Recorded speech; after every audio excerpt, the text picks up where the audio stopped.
AP అసెంబ్లీలో ఆసక్తికర ఘటన చోటు చేసుకుంది. అసెంబ్లీకి మంత్రులు ఆలస్యంగా రావడంపై స్పీకర్ అయ్యన్న పాత్రుడు సీరియస్ అయ్యారు.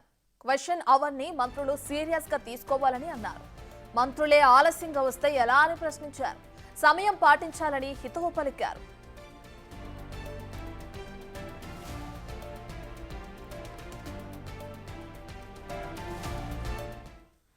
ఇదే విషయానికి సంబంధించి పూర్తి డీటెయిల్స్ అందించడానికి మా ప్రతినిధి అమరావతి నుంచి శివ అందుబాటులో ఉన్నారు. రైట్ శివ, అసెంబ్లీ అంటే మనకి తెలిసిందే సమయపాలన అనేది పాటించాలి అని చెప్పి, అయితే అటు ఏపీ అసెంబ్లీలో ఆలస్యంగా రావడానికి సంబంధించి మంత్రులు స్పీకర్ అయ్యన్న పాత్రుడు సీరియస్ అయ్యారన్నట్లు కూడా తెలుస్తుంది. దానికి సంబంధించిన డీటెయిల్స్ ఏంటి శివ?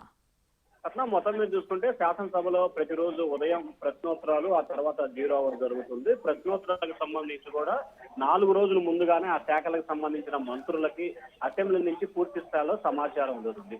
సో ఈ సమాచారం అందినప్పటికీ ఈ రోజు కార్మిక శాఖకు సంబంధించి అనేకమైన ప్రశ్నలు సభ్యులు అడిగారు. ఈ సమయంలో కార్మిక శాఖకు సంబంధించి కూడా మొదటి ప్రశ్నే కార్మిక శాఖకు సంబంధించిన కావడంతో ఆ శాఖ మంత్రి వాసంశెట్టి సుభాష్ అసెంబ్లీకి ఆలస్యంగా వచ్చిన పరిస్థితి కనిపించింది. సో ఈ నేపథ్యంలో మంత్రి రాకపోవడంతో కూడా ఆ ప్రశ్నని స్పీకర్ అయ్యన్న పాత్రుడు పక్కన పెట్టాడు. ఆ తర్వాత శాసనసభలోకి మంత్రి సుభాష్ రావడంతో కూడా స్పీకర్ అయ్యన్న పాత్రుడు తీవ్రస్థాయిలో అసంతృప్తి, ఆగ్రహం కూడా వ్యక్తం చేసిన పరిస్థితి కనిపిస్తోంది. ప్రజా సమస్యలపై అసెంబ్లీ జరుగుతున్న సమయంలో మంత్రులే బాధ్యతగా తీసుకోవాల్సిన మంత్రులే ఈ రకంగా ఆలస్యంగా వస్తే ఎట్లా అని చెప్పి స్పీకర్ ప్రశ్నించారు.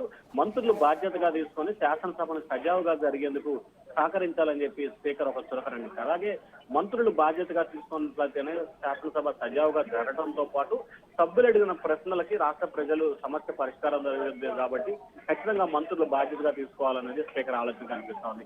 ఈ నేపథ్యంలో వాసంశెట్టి సుభాష్ జోక్యం చేసుకుని సభకి ఆలస్యంగా వచ్చినందుకు స్పీకర్ గారు మన్నించాలని చెప్పి ఆయన ఒక సూచన చేయడం జరిగింది. దీనికి సంబంధించి భవిష్యత్తులో ఈ రకంగా జాప్యం జరగకుండా, ఆలస్యం జరగకుండా చూస్తానని చెప్పి శాసనసభ స్పీకర్ కి మంత్రి సుభాష్ అయితే హామీ ఇచ్చారు. ఈ నేపథ్యంలో మరోసారి రిపీట్ కాకుండా చూసుకోవాలని చెప్పి స్పీకర్ అయితే ఒక సూచన అయితే చేసిన పరిస్థితి కనిపిస్తా ఉంది. రత్న రైట్ శివ, అయితే దీనికి సంబంధించి ఆలస్యంగా రాకూడదని చెప్పిన తర్వాత నుంచి అసెంబ్లీ సమావేశాలు ఏ విధంగా కొనసాగాయి? తర్వాత మిగిలిన ప్రశ్నోత్తరాలకు సంబంధించి కూడా శాసనసభ అయితే సజావుగానే కొనసాగుతా ఉంది. అయితే ఏ శాఖకు సంబంధించిన మంత్రి ఆ శాఖకు సంబంధించిన సమాధానం చెప్పాల్సిన పరిస్థితి ఉంటుంది. ఒకవేళ ఆలస్యంగా వచ్చినట్లయితే సంబంధిత మంత్రి లేనప్పుడు వేరే మంత్రికి బాధ్యత అప్పగించాలి. కానీ సుభాష్ ఆ పరిస్థితి చేయకపోవడంతో జాప్యం జరిగింది. ఆ తర్వాత మిగిలిన ప్రశ్నోత్తరాలు కొద్దిసేపు జరిగాయి. ఆ తర్వాత ప్రశ్నోత్తరాలను రద్దు చేసి బడ్జెట్ సమావేశాలకు సంబంధించి చర్చను అయితే స్పీకర్ ప్రారంభించారు. రత్న రైట్, థ్యాంక్ యూ శివ.